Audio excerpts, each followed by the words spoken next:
2020ના વર્ષમાં મારા ધ્યાને અમુક એવા લોકો આવ્યા હતા કે જેમણે યુપીએસસીની પરીક્ષા પાસ ન કરી હોય પણ તોય બધાને એવું કહેતા ફરતા હોય કે એમણે પરીક્ષા પાસ કરી છે. પછી શું, લોકોએ એમને વધાવી લીધા. લોકોએ એમની આ સફળતા વિશે સાંભળીને એમના સન્માન સમારંભ યોજવા માંડ્યા. અને અમુક લોકો માટે તો હવે લગ્નના માંગા પણ આવવા માંડ્યા. આપણા દેશમાં લોકોનો ભક્તિભાવ અનોખો છે. એ અવનવા ભગવાનની રાહ જોઈને જ બેઠા હોય છે. આપણે શું કરીએ, પરંતુ જાગૃતિ લાવવા માટે કોઈકને તો બોલવું પડે, કોઈકને તો પ્રયત્ન કરવો પડે. એ વખતે આપણે સોશિયલ મીડિયા પર પેલા લોકોને ખુલ્લા પાડ્યા હતા અને પછીથી એક કિસ્સામાં તો પોલીસે પણ કાર્યવાહી કરી હતી. આ વખતના યુપીએસસી રિઝલ્ટ પછી પણ દેશભરમાં આવા ઘણા બધા કિસ્સા બહાર આવ્યા છે. આવું કેમ થાય છે? કેમ લોકો આવું જૂઠું બોલે છે? તો એનું મુખ્ય કારણ એ છે કે લોકોને લાગે છે કે સરકારી નોકરી વગર સમાજમાં એમનું કંઈ વજૂદ જ નથી. સરકારી નોકરી વગર જીવન એ જાણે કે જીવન જ નથી. સનદી સેવક બનવાની એમની અંદર લાલસા હોય છે, કારણ કે એ જાણે છે કે આ સમાજ પેલા સેવકને જ માલિક માને છે. આપણા સામંતવાદી સમાજમાં પહેલેથી રહ્યું છે, પરંતુ પાછલા અમુક વર્ષોમાં એક્ઝામ રિઝલ્ટ પછી જે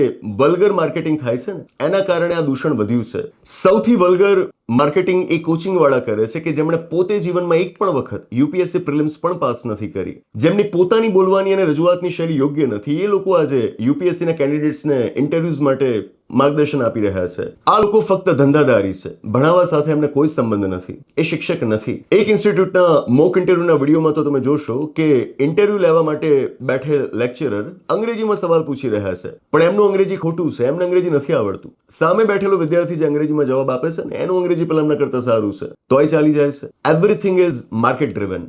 ભારતીયોને સર્વિટ્યુડ પસંદ છે, ગુલામ બને રહેવું ગમે છે. એમને ઉપર કોઈક માલિક, કોઈક ભગવાન જોઈએ. એક વખત અમે સ્ટેનોગ્રાફરની પોસ્ટ માટે ઇન્ટરવ્યુ લઈ રહ્યા હતા. એક ઉમેદવારને અમે પૂછ્યું કે સ્ટેનોગ્રાફર તરીકેની તમારી કામગીરી શું હશે? તો એ કહે છે કે અમારા ઉપરી અધિકારીના મદદનીશ તરીકેની કામગીરી. અમે પૂછ્યું એટલે શું? તો એ કહે છે કે એમનું કામ અમારે જોવાનું. અમે કહ્યું કે સ્પષ્ટ તો કરો કે કેવું કામ જોવાનું? એમનું પર્સનલ કામ થોડું તમારે જોવાનું હોય? એમના ઘરના કામ થોડા તમારે સંભાળવાના હોય? તો એ કહે છે કે હા, અમારે તો એ પણ જોવાનું હોય. પરીક્ષાના એક અભ્યર્થીની માનસિકતા આમ ઘડાયેલી છે. વિચારો, આપણી આડોશ પાડોશમાં આવા લોકો મળશે. એમના વ્યવહારના દરેક પાસામાં તમને એ જી હજૂરી કરવાની વૃત્તિ જોવા મળશે. સરકારી નોકરીની આ ઘેલછા સમાજની માનસિક ગુલામી માટે જવાબદાર છે. આપણી સર્જનાત્મકતા આપણે નથી ખીલવી શકતા. એનું મુખ્ય કારણ એ છે કે આપણે સામાન્ય એવી આ નોકરીઓ પાછળ દોડતા રહીએ છીએ.